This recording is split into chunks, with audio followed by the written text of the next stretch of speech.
Kinakain nila. Oh. Sige, sige.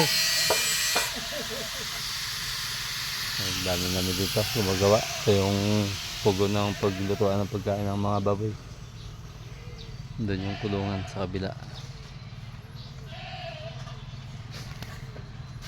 At least pagka nabusog na sila, titigil na yan dyan sa tabi. Meron doon sa kabila, dahon naman ng avocado yung nakain nila doon.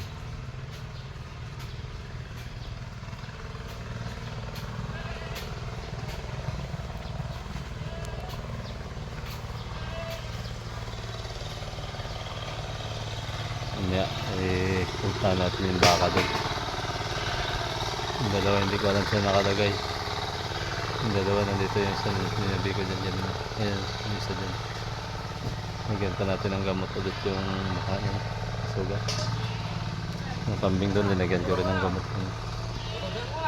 Sige, mamaya na ako.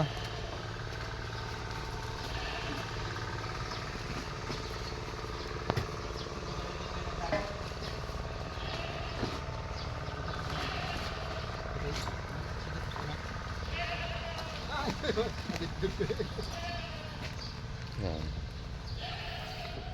Pag naayos na yung kulungan na doon, maganda na yun. Kasi may paglalagyan na silang pagkainan at saka inuman.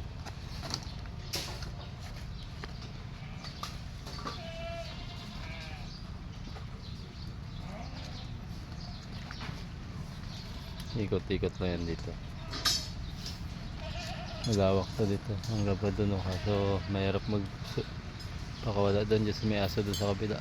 Nahabol yung mga tupa. Wala ang bantaan.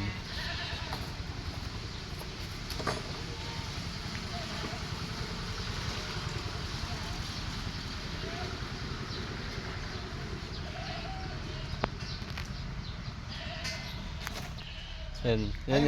Oh, yan yung may, yan oh. Yung brown na to? Oh, yan. Nawala na. Oh. Nawala na. Lumipin siya niya. Kahapon parang paputok siya niya. Yan.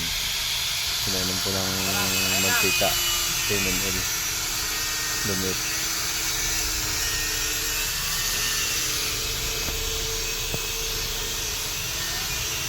Brown yun eh. Sarap na yun mo.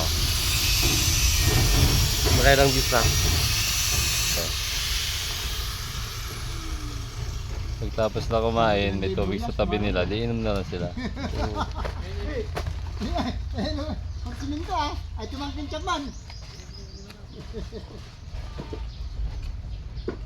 Tumangkin siya man.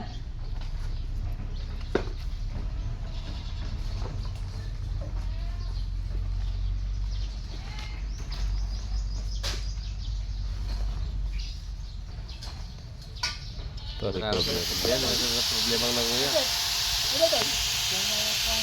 Pagsakan ng kuhan, nung kape.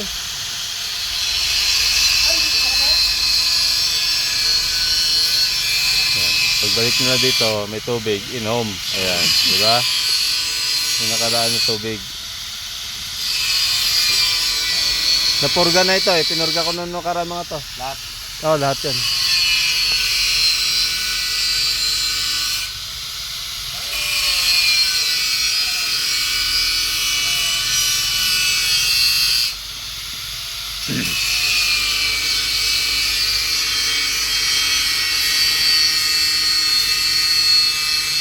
Kakaribot ha?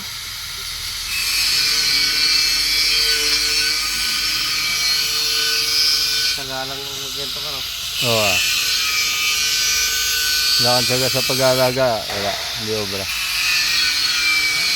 Kaya ano dito, kahit ganito lang to, malaking trabaho to. Oo ah. Maubos yung oras mo maghapon dito. Lalo na yung mga baka doon, ang lalayo ng sinusugahan. Dapat may kasama si Bardo pala. Kaya dapat siya dito. Kaya dito ako, tinutulungan ko siya.